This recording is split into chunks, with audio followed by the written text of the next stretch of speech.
이 시간 우리에게 주신 하나님의 말씀은 마태복음 6장 1절부터 6절 그리고 16절부터 21절까지의 말씀, 저한저씩 번갈아 읽으시고 마지막 21절 말씀은 다 함께 읽도록 하겠습니다.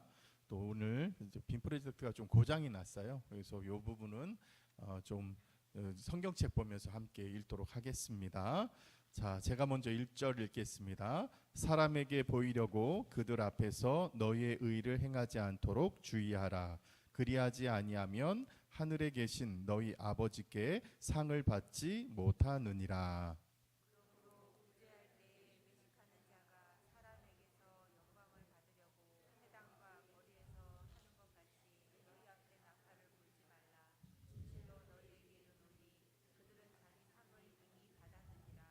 너는 구제할 때 오른손이 하는 것을 왼손이 모르게 하여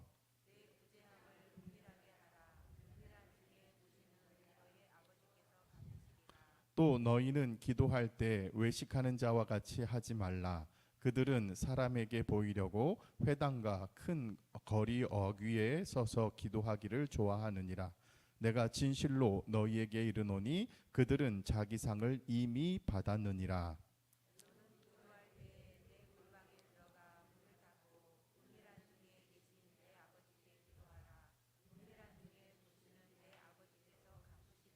(16절입니다) 16절입니다. 금식할 때 너희는 외식하는 자들과 같이 슬픈 기색을 보이지 말라.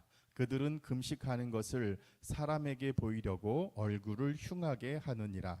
내가 진실로 너희에게 이르노니 그들은 자기 상을 이미 받았느니라.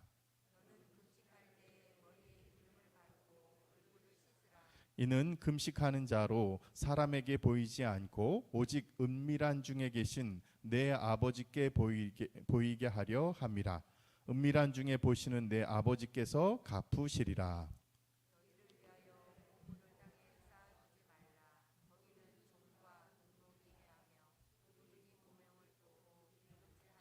오직 너희를 위하여 보물을 하늘에 쌓아두라. 거기는 좀이나 동록이 해하지 못하며 도둑이 구멍을 뚫지도 못하고 도둑질도 못하느니라. 내 보물이 있는 곳에는 내 마음도 있느니라. 이는 하나님의 말씀입니다. 네, 우리 설 명절 끝나고 우리 마지막 날 주님 앞에 나와 예배하신 성도님들 주님의 이름으로 축복합니다. 오늘은 또 사순절의 시작입니다. 우리 사순절은 주님의 고난에 동참하는 시기잖아요. 그래서 우리 옆분들 보시면서 함께 또 격려하며 이렇게 인사 나눴으면 좋겠습니다. 주님의 고난을 기억합시다. 이렇게 인사 나누도록 하겠습니다. 네, 사순절의 시작이 쉽지 않네요. 왜냐하면 우리가 지난 주일에 청년부 예배 드리는 도중에 빔이 나갔어요. 아마 램프가 이제 고장 난 것 같아요. 그래서 근데 설 연휴니까 바로 고치지는 못하더라고요. 그래서 그분들도 내일 오전에 와서 이제 명절 끝나고 오전에 와서 고쳐주겠다 했습니다. 그래서 또 이제 우리 수요 기도회 때는 이제 앞에 이제 빔은 사용하지 못하게 되는데 예배 때 이거 사용하지 못하니까 불편하다라고 생각했는데 그러면서 또 한 가지 드는 생각은 빔이 없으니까 지금 뭐가 보입니까? 십자가가 보이죠. 십자가 몇 개입니까? 3개예요. 3개. 3개의 십자가. 그래서 정 가운데 십자가 하나 있고 우리 양표에 십자가 하나씩 있잖아요. 총 3개의 십자가를 볼 수가 있겠죠. 여태까지 늘 우리는 2개의 십자가만 봤어요. 예배 때 항상 빔이 내려와 있으니까 스크린 내려왔으니까 양쪽에 십자가만 보다가 오늘은 스크린 하나 올라가니까 3개의 십자가가 보이죠. 그래서 오늘 사순절 시작하면서 우리가 바라볼 것은 십자가뿐입니다. 그래서 우리가 오히려 좀 예배 드리는데 조금은 익숙하지 않고 불편하지만 그럼에도 우리가 더 그 불편함을 통해서 십자가를 더 바라볼 수 있다면 그것이 우리에게 또 은혜가 되지 않겠습니까? 그런 십자가만 바라보는 복된 시간이 되길 소망합니다. 오늘은 우리가 그 사순절에 시작하는 첫 수요일을 뭐라고 부르냐면 재의 수요일이라고 불러요. 재의 수요일이라고 부르는 이유는 무엇이냐면 머리 이마에다가 재를 발라주기 때문에 그렇습니다. 그래서 이 사람 여기 이마에다가 이렇게 재를 십자가로 딱 그려줘요. 그러면서 그냥 그려주는 것이 아니라 뭐라고 말하면서 그려주냐면 너는 흙이니 흙으로 돌아갈지니라 이렇게 하면서 십자가를 그려줍니다. 그래서 대부분 이제 이스라엘에서는 왜 종려주일 때 보면 그 종려나무를 가지고서 호산나 호산나 했던 그 종려나무까지 있잖아요. 그거 잘 말렸다가 그것을 가지고 태워서 올리브 기름에 섞어 가지고 그걸로 발라주거든요. 근데 그런 이유가 뭡니까? 사실 죄를 이마에 발라주는 것이 아니라 원래는 죄를 뒤집어 쓰는 거예요. 성경에 보면 죄를 뒤집어 쓰는 것은 어떤 때 쓰는 겁니까? 슬플 때, 애도할 때, 자기는 죽은 자와 같이 정말 하나님 앞에 죄를 지었다고 회개할 때 죄를 뒤집어 쓰거든요. 근데 우리가 예배할 때 죄 다 집어 쓰면 예배 못 하잖아요. 그러니까 죄를 이마에다가 발라줄 때 그냥 발라주는 것이 아니라 십자가를 기억하라고 십자가를 그려주면서 바르는 것이 전통이 됐습니다. 그러니까 기본적으로 그러면서 우리가 이마에다가 십자가를 이제 죄를 발라주는 이유는 기본적으로 우리는 죄와 같은 존재, 정말 우리는 아무것도 아닌 존재이다라는 것이죠. 그리고 말할 때 너는 흙이니 흙으로 돌아갈지니라 했으면 흙으로 돌아간다는 거 뭡니까? 이제 생명이 다했고 우리가 아무런 이제 의미 없는 존재라는 것이죠. 그러니까 결국 우리는 이제 죽음을 기억하라는 거죠. 우리가 흙으로 돌아갈 때는 우리가 다시 이제 흙으로 돌아간다는 것은 생명이 꺼져서 죽음으로 돌아가는 거잖아요. 사순절 때 너희도 죽음을 이제 기억하라는 것인데 기본적으로는 예수님의 죽음에 대해서 묵상하지만 예수님만 죽는 것이 아니라 나도 십자가에 죽는 것을 의미하는 그런 기념하고 묵상하는 시간이 사순절입니다. 그런데 단지 이마에 재 바르는 것은 죽음을 기억하기 위해서만 발라주는 것이 아니고 그것은 우리가 어디로부터 왔는지 그리고 또 우리가 어떤 존재이고 누구 손을 통해서 창조되었는지 기억하라는 의미입니다. 왜 그럴까요? 우리가 흙으로부터 왔으니 흙으로 돌아갈지나 했을 때 우리가 처음 시작했을 때 어디서부터 온 거예요? 흙에서부터 왔죠. 그래서 하나님께서 흙으로 형상을 빚으사 그 코에 뭐를 부으심으로? 생기를 부어 놓으심으로 우리가 생명이 되었다고 그랬잖아요. 그러니까 사람은요 하나님의 창조주의 숨결이 머무는 자리가 사람이 살아가는 자리예요. 하나님께서 생기를 부어놓지 않으면 우리가 살 수 있는 존재가 아니란 말이에요. 그러니까 하나님의 창조주 하나님의 그 생기의 숨결이 머무는 자리가 우리가 살아가는 자리라는 것이죠. 그렇기 때문에 오늘 사순절 첫날에 우리가 고민해보고 우리가 묵상할 것은 뭐냐면 우리는 지금 어느 곳에 있는가? 지금 우리는 어느 자리에 머물러 있는가? 우리는 지금 어느 곳을 향해 가고 있는가? 이 부분을 우리가 좀 묵상하며 나갔으면 좋겠습니다.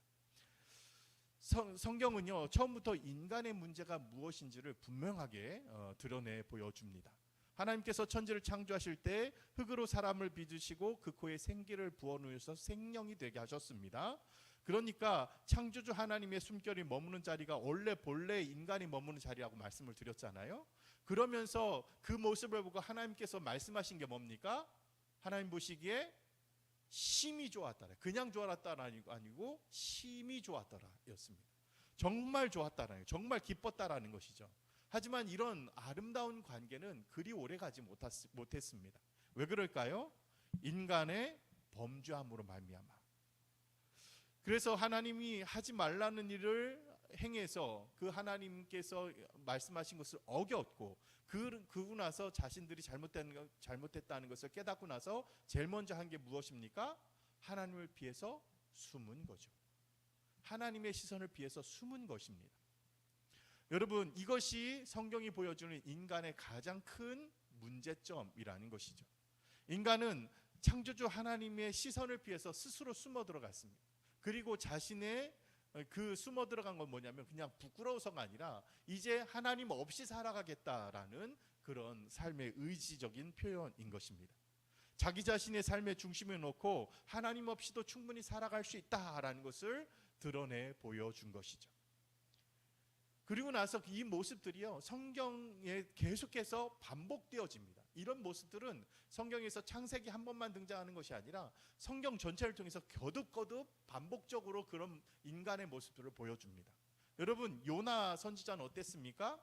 하나님의 부르심을 피해서 니느웨가 아닌 다시스로 도망가는 모습을 보여줍니다. 하나님의 시선을 피해서 도망가죠. 엘리야는 어땠습니까? 두려움에 사로잡혀서 하나님 말씀을 선포하지 않고 광야로 도망가서 노뎀나무 밑에서 뭐라고 말합니까? 차라리 날 죽여주십시오, 이렇게 말하잖아요. 또 이스라엘 백성들은 어떻습니까? 하나님께서 애굽에서 노예 생활하던 사람을 끄집어내서 이렇게 놨더니 가는 곳마다 불평과 불만이에요. 그래놓고서 하나님께서 배고플까봐 만나 주시고 목마를 때는 반석에서 물을 내서 주셨음에도 불구하고 이들이 하는 것은 하나님 앞에 감사와 영광이 아니라 애굽으로 돌아가고 싶다 하면서 자꾸 하나님의 시선을 피하고 하나님이 없는 곳으로 자꾸 돌아가려는 모습들을 보여줍니다. 여러분, 이것들이 성경에서 보여주는 인간의 반복적인 문제점이라는 거예요. 틈만 나면 하나님의 시선을 피하려고 하고 하나님이 없는 곳으로 향해서 가려고 하는 모습이 인간의 모습이라는 것입니다. 뿐만 아니라 오늘 우리가 함께 읽은 마태복음 6장에서도 예수님이 그렇게 경계하시고 질책하시는 바리새인들이 어땠습니까? 이 바리새인들도 정말 경건한 모습, 그리고 하나님의 말씀을 잘 알고 누구보다도 율법을 잘 지키려는 사람이었지만 그 율법을 누구 앞에 보여주려고 합니까? 자신이 그렇게 율법을 잘 지키고 있고 하나님의 계명을 잘 지킨다는 것을 하나님 앞에 보여드리는 것이 아니라 사람들한테 보여주려고 그랬어요. 그래서 기도할 때도 어디서 기도한다고 예수님께서 뭐라고 하셨습니까? 시장거리에서 사람들이 다 듣도록 기도한다. 그거 하나님 앞에 기도하는 게 아니라 사람들한테 기도하는 모습 보여주려고 기도하는 것 아니냐, 이렇게 말씀하셨단 말이죠. 여러분, 결국 지금 사람들은 결국은 하나님의 시선이 아니라 사람들의 시선을 의식하며 살아갑니다. 다른 사람을 의식하고 살아가요. 그래서 다른 사람들에게 내가 어떤 모습으로 보여질지를 의식하며 살아갑니다. 그래서 다른 사람에게 나쁘게 보여지기보다 좀 선한 모습으로 보여지게, 그리고 능력 없는 모습이 아니라 능력 있는 모습을 보여지도록, 그리고 그 사람은 뭔가 신뢰할 만한 사람이다라는 모습을 보여주려고 늘 다른 사람의 시선을 신경 쓰고 살아가는 존재가 사람이라는 것이죠. 그러기에 사람은요, 하나님보다 사람들의 시선을 더 의식하며 살아가는 것이 기본적인 우리의 가진 문제점이라는 것입니다. 사실 우리가 신경 써야 되는 것은 하나님의 시선인데 하나님은 보이지 않으니까 하나님의 시선을 무시해버리고 당장 내 눈과 눈이 마주치는 이 사람들의 시선만 의식하며 살아가는 것들이 인간의 습성이라는 것이죠. 그런데 이런 문제는요, 2000년 전에 바리새인들만 가지고 있었던 문제가 아닙니다. 오늘 우리 자신의 이야기이기도 한 것이에요. 왜 그렇습니까? 우리들도 매일같이 다양한 모습으로 수없이 많은 모습으로 우리 자신을 드러내고 있기 때문입니다. 특히 젊은 사람들은 어떻게 드러냅니까? SNS를 통해서 자신을 드러내죠. 심지어 요즘은 인스타그램 같은 거는 사진 올리잖아요. 그 사진이 자신의 잘 나가는 모습을 보여줘요. 여러분, 저는 그렇게 잘 모르겠는데 이제 젊은 아이들이 사진 한 장을 찍어도 그냥 사진 한 장 찍는 것이 아니라 수백 장을 찍고 그 중에 한 장 골라서 올리는 거예요. 제일 잘 나온 거 한 장, 남들에게 보여주고 싶은 것, 남들이 부러워할 만한 것 딱 하나 골라서 올리는 거예요. 몇백 장 찍어서 한 장이라니까. 그냥 대충 자기의 일상을 공유하는 게 아니라 철저히 계획되고 철저히 준비되어지고 철저히 의도된 사진을 보여주는 거예요. 그게 SNS입니다. 그러니까 철저히 자랑하고 싶은 게 SNS라는 거예요. 그러니까 지금 누구한테 보여주는 거야? 다른 사람들한테 자신의 모습을 드러내는 거예요. 그래서 다른 사람이 자신을 부러워할 수 있게, 그리고 자신의 모습을 다른 사람들이 이렇게 박수 쳐주고 그리고 응원해 줄 수 있도록 그런 사진을 올려주는 거예요. 그래서 좋아요라는 게 뭡니까? 칭찬받는 거잖아요. 인정받는 거잖아요. 그래서 좋아요 안 눌러주면 사람들 속상해요. 요즘 애들은. 요즘 그렇습니다. 그렇잖아요. 댓글 하나 써주고서 좋아요 안 눌러주면 내 글에 관심이 없나? 이렇게 생각하잖아요, 요즘. 그러니까 다 공감 표시 한번 눌러줘야 되고 좋아요 한번 눌러줘야지, 이 사람들이, 다른 사람들이 나를 인정해 주는구나. 요즘 그렇게 세상이 바뀌어져 가고 있습니다. 여러분, 이 젊은 사람들이 이런 거라면 회사에서는 어떻습니까? 회의 시간에 내가 한마디 하는 것을 통해서 내가 드러나야 되는 거예요. 그래야 내가 회사에서 인정받는 것이고 내 능력이 다른 사람에게 나타내 줄 수 있는 거예요. 여러분, 교회에서는 어떻습니까? 예배 끝나고 나서 그 짧은 시간이지만 인사 나누는 것을 통해서 자신의 존재감을 드러내려고 하는 사람들도 적지 않죠. 여러분, 이렇게 우리의 시선들은 하나님이 아니라 사람들의 시선을 더 의식하며 살아가는 경우가 훨씬 더 많습니다. 누군가 나를 알아봐 주기를 원하고 인정받기를 원하고 그 인정이 채워지지 않을 때 정말 우리 스스로가 불안해져가고 뭔가 갈증을 더 심하게 느껴지는 경우가 적지 않다라는 것이죠. 그런데 우리는 하나님의 시선에 대해서는 무감각합니다. 하나님이 바라보는 안마도 내가 하나님 앞에서 행한다는 관심은 생각지도 않아요. 다른 사람의 시선은 의식하지만 하나님의 시선은 생각하지 못할 때가 너무나 많다라는 것입니다. 그렇기 때문에 하나님의 시선을 의식하지 않으니까 자꾸 누가 더 커 보이는 겁니까? 사람이 더 커 보이는 거예요. 하나님을 의식하지 않으니까 내가 더 중요해져 버리게 되는 거예요. 그렇기 때문에 하나님은 뒤로 하고 내 자신이 더 중요하고 다른 사람의 시선을 더 중요시 여기는 문제가 되었다라는 것입니다. 그렇기 때문에 우리가 기도하는 것도 마찬가지라는 것입니다. 우리가 내 기도도 물론 회중 기도하고 개인 기도가 다른데 회중 기도는 우리 함께 예배하는 모든 사람들의 마음을 하나님 앞에 올려드리는 것이기 때문에 내 자신의 기도가 아니라 우리 교회 공동체의 같은 마음으로 기도할 수 있는 것으로 우리가 준비해야 되잖아요. 그래서 그것들은 철저히 준비해야 됩니다.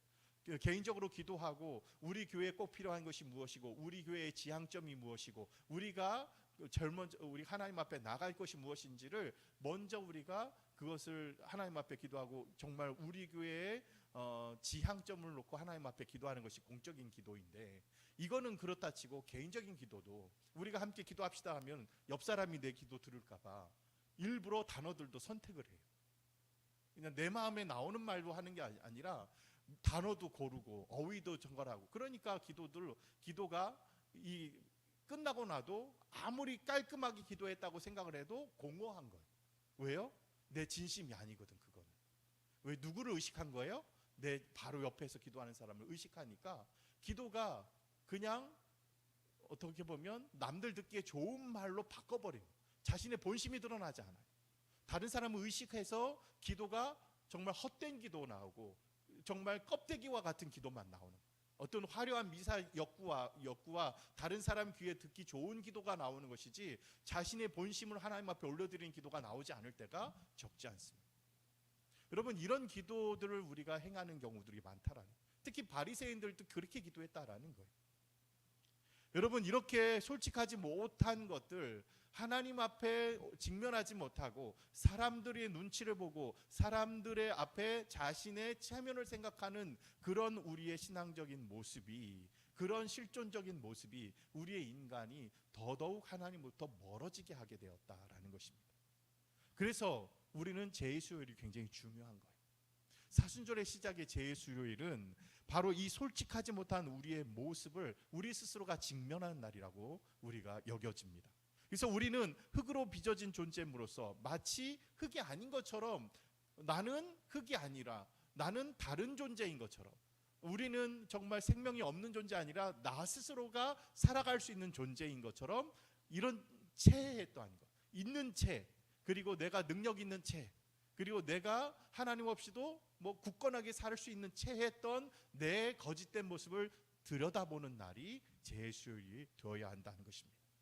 그래서 우리 스스로가 정말 아무리 발부둥쳐봐도 하나님의 창조의 숨결 없이는 살 수 없는 존재라는 것을 그 실존적인 문제를 다시 한번 들여다보는 날이 제2의 수요일이 되어야 한다라는 것이죠.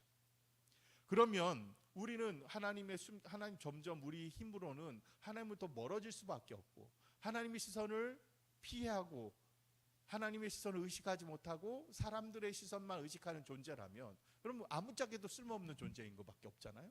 정말 흙으로 돌아갈 존재밖에 안 되고 뭘 해도 아무것도 안 되는 존재인데 그러면 이렇게 살다 이렇게 죽어야 되는 존재인가? 그렇지 않죠.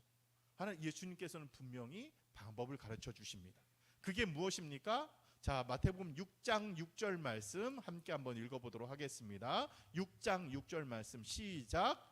너는 기도할 때에 내 골방에 들어가 문을 닫고 은밀한 중에 계신 내 아버지께 기도하라. 은밀한 중에 보시는 내 아버지께서 갚으시리라. 아멘. 자, 그렇게 말씀하세요. 자, 요게 방법이라는 거예요. 기도할 때 어떻게 하라는 거예요? 골방에 들어가서 은밀한 중에 계신 내 아버지께 기도해라. 사람들에게 보여줄 생각하지 말고 은밀한 중에 바라보시는 그 하나님 앞에 내 모습을 드러내라. 은밀한 중에 나를 봐주신다는 것은 무엇입니까? 내 은밀한 것을 보여드려도 된다라는 거예요. 남들에게 보여주기에 창피했던 것들, 그동안 꺼내놓지 못했던 것을 누구한테 보여주면 되는 거예요? 하나님한테 보여주면 되는 거예요. 그런 하나님을 만나는 자리가 바로 정말 우리가 하나님의 시선을 의식하는 자리라는 것입니다. 왜냐하면 그 은밀한 자리에서 보신 아버지, 그 아버지께서 우리의 문제를 해결해 주시고 또 우리에게 필요한 것들을 내어주시는 분이시기 때문입니다. 바로 이것이 예배 시간에 기도하지 말고 다른 사람이 듣기 좋은 기도하지 말고 그냥 가만히 있으라, 그런 뜻이 아닌 거예요. 원래 우리가 있어야 할 자리, 그 자리로 돌아가야 된다는 겁니다. 그러면 우리가 있어야 될 자리가 어떤 자리인 거예요? 하나님의 시선이 머무는 은밀한 자리, 우리가 처음 빚어졌던 그 자리, 창조주의 숨결 안에 머물던 그 자리로 돌아가는 것, 그것이 바로 은밀한 중에 계신 하나님 앞에 나아가는 거예요. 은밀한 중에 계신 하나님이기에 우리의 은밀한 것까지도 하나님 앞에 내어드리는 그런 시간이 우리에게 필요하다라는 것입니다. 그래서 사순절 40일 동안 40일 내내 교회 나오십시오 이런 얘기 안 하잖아요. 우리의 있는 삶의 자리에서 은밀한 중에 하나님께 기도하고 내 내밀한 것을 하나님 앞에 보여주는 그 40일이 되어주길 소망합니다. 그래서 하나님의 말씀 가운데 정말 하나님께서 이 말씀을 통해서 나를 어떻게 바라보고 계신가, 나는 또 이 말씀을 통해서 하나님을 어떻게 바라보고 있는가, 여러분 이런 모습들이 우리에게 있어야 되지 않겠습니까? 그래서 사순절을 하는 동안 여러분 우리 새벽 기도의 본문이 매일 성경 본문을 쓰고 있거든요. 여러분 매일 성경을 통해서 우리가 매일 본문을 통해서 우리 성경의 구절들이 다 적혀 있잖아요. 여러분 우리가 큐티 교재를 갖고 있는 분은 안내 이제 해설들이 있으니까 오히려 더 쉽겠지만 없어도 가능합니다. 말씀을 여러 번 읽으시면 돼요. 본문을 읽어가면서 이 본문을 통해서 하나님께서 나를 어떻게 바라보고 계실까, 또 나는 이 본문을 통해서 하나님을 어떻게 바라봐야 하는가, 여러분 이 두 주제를 가지고 말씀을 좀 묵상하고 읽어갔으면 좋겠습니다. 그리고 이제 이 본문을 가지고 제가 주일에 성경 퀴즈를 내드릴 거예요. 그럼 이걸 가지고 이제 성경 퀴즈 풀면서 말씀을 좀 더 가까이 하는 시간이 됐으면 좋겠습니다. 여러분 이렇게 우리가 하나님의 말씀 앞에 가까이 하는 것이 굉장히 중요합니다. 또한 바울은요 고린도후서에서 자신의 삶을 이렇게 증명합니다. 자신은 하나님의 일꾼으로 살아가는데 너무 힘들더라는 거예요. 죽을 고생도 너무 많이 했다는 거예요. 자기는 정말 살 소망까지 끊어졌다고 그랬어요. 그럼에도 불구하고 살 소망이 끊어졌는데도 여전히 살아있는 모습을 자신 느끼게 됐다. 죽을 뻔했는데 죽지는 않고 여전히 살아있다, 이렇게 말하잖아요. 이게 무슨 뜻입니까? 결국 이것은 내 능력으로 살아가는 것이 아니라 하나님께서 살려줘서 내가 살아가고 있구나. 나는 능력이 없지만 하나님께서 이 일들을 감당하도록 해주시는구나. 나는 연약하지만 하나님이 강하시기 때문에 내가 이 일을 감당할 수 있다. 그래서 약할 때 강한 되신 하나님을 경험하게 됐다, 이렇게 고백하는 모습을 볼 수가 있습니다. 그러니까 은밀한 자리, 아무것도 없는 것처럼 보이는 그 자리가 실상은 하나님과 가장 가까이 할 수 있는 자리라는 거예요. 그렇기 때문에 이 사순절 40일 동안 우리가 은밀하게 하나님 앞에 기도함으로 말미암아 더 하나님 앞에 가까이 나갈 수 있는 그런 성도님 되시길 주님으로 축복합니다. 여러분 여호와의 동산에서 아담과 하와가 하나님의 말씀을 어기고 범죄했을 때 가장 먼저 한 건 하나님의 시선을 피해서 숨은 것이었잖아요. 숨었을 때 하나님 가만히 계시지 않았죠. 아담아 내가 어디 있느냐 하고 찾아오셨어요. 숨은 그 자리로 딱 찾아와서 고개를 싹 내미시고 네가 어디 있니 이렇게 아예 쳐다보시면서 얘기를 하고 계시는 거예요. 못 찾아서 어딨니 못 찾아서 하는 것이 아니라 어디 숨었는지 콕 집어서 그 자리에 가셔서 빼꼼하고 쳐다보시면서 너 어딨니 하고 물어보시는 거예요. 보시면서. 그런 느낌이지 않습니까? 그러니까 정말 주님께서는 네가 내 말을 어기고 숨었어? 내가 널 가만두지 않겠어? 라는 것이 아니라 원래 사람을 창조하시면서 느꼈던 그 감정, 하나님 보시기에 심히 좋았더라라는 이 모습을 회복하기 위해서, 그 무너진 것을 다시 회복시키시기 위해서 그 자리까지 찾아오시는 하나님이시라는. 그러니까 주님의 시선을 바라볼 때 우리는 뭘 회복할 수 있어요? 하나님 보시기에 심히 좋았더라. 바로 이 하나님의 은혜와 은총을 회복할 수 있다라는. 주님께서 바라보시는데 제가 무슨 염치로 주님을 바라봐요? 이렇게 하면 결국 하나님께서 일부러 정말 찾아오셔서 그 관계를 회복시키려는 것을 내 스스로가 거절하게 되는 거예요. 염치불구하고 우리가 해야 될 게 무엇입니까? 그 시선을 다시 우리도 시선을 들어서 주님의 시선을 눈을 맞추는 거죠. 주님께서 우리를 찾아와서 우리를 바라보고 계실 때 저는 염치가 없어서 주님을 못 바라봅니다. 이것이 어쩌면 더 교만일 수 있어요. 오히려 주님 제가 잘못했습니다. 하지만 주님을 바라보고 의지합니다라고 주님을 바라보는 것, 그것이 우리에게 참된 은혜를 받는 길이고 우리가 어그러졌던 인생을 다시금 복된 인생으로 바꿔가는 해결점이라는 거예요. 그래서 주님께서 가르쳐 주신 것이 무엇입니까? 주님 앞에 더 가까이 가라. 주님께 더 가까이 갈 수 있는 자리는 무엇입니까? 은밀한 중에 만나는 자리다. 이렇게 말씀하고 계시는 겁니다. 그러기에 이 제의 수요일, 오늘은 하나님의 시선 안에 우리가 다시 걸어가는 것을 우리에게 안내해 주는 날입니다. 그러기에 우리가 이제 제의 수요일, 이 사순절의 시작이 주님의 은밀한 속으로 들어가는 것, 주님의 시선 속으로 들어가는 날인 거예요. 그러기에 우리가 하나님의 말씀 안에서 주님의 시선을 느끼기를 소망합니다. 또한 그 말씀을 통해서 우리가 주님을 어떻게 바라봐야 될지 더 깊이 묵상하는 시간들이 되길 소망합니다. 그래서 지금까지 내가 인정받기 위해서, 나를 드러내기 위해서 다른 사람들에게 어떻게 보일지, 어떤 말을 해야 다른 사람이 인정받을지 나를 드러내고자 했던 그 욕구들을 잠시 내려놓고 오직 나를 더 가라앉히고 주님만을 더 묵상하고 하나님의 시선을 느끼려고 하고 은밀한 중에 나를 바라보시는 그 하나님의 시선을 찾아가는 그런 시간들이 되길 소망합니다. 우리가 기도하는 시간, 또 때로는 금식할 때, 때로는 구제할 때, 이런 모든 것들은요 하나님 시선 앞에서 행하는 모습들이 되어야 합니다. 사순절 시간에, 사순절 기간 동안에 바로 그런 것들을 연습하는 시간들이 되면 좋겠습니다. 사람들한테 보여주려는 것이 아니라 누구 앞에서? 하나님이 바라보는 것 앞에서. 하나님 잘 보세요, 저 이렇게까지 할 수 있어요. 아이들은 그러잖아요. 엄마 봐봐, 나 이거 할 수 있어, 이렇게 보여주듯이 사람이 아닌 하나님 앞에, 하나님 아버지 앞에 우리의 모습을 보여줄 수 있는 그런 성도님들 되시길 소망합니다. 그렇게 우리의 발걸음을, 우리를 기다리시고 우리만을 바라보시는 하나님 앞으로 돌아서고, 또한 나만 바라보시는 그 하나님을 우리가 다시금 바라볼 수 있는 그 40일 사순절이 되길 소망합니다. 흙으로 빚어진 우리는 창조주의 숨결 없이는 아무것도 아닌 존재입니다. 그저 흙에 불과한 존재일 뿐이죠. 그리고 하나님의 시선 안에 있을 때 우리는 온전해질 수가 있습니다. 이 사순절 기간 동안에 하나님의 시선을 피해 숨지 않기로 결단하는 시간 되길 소망합니다.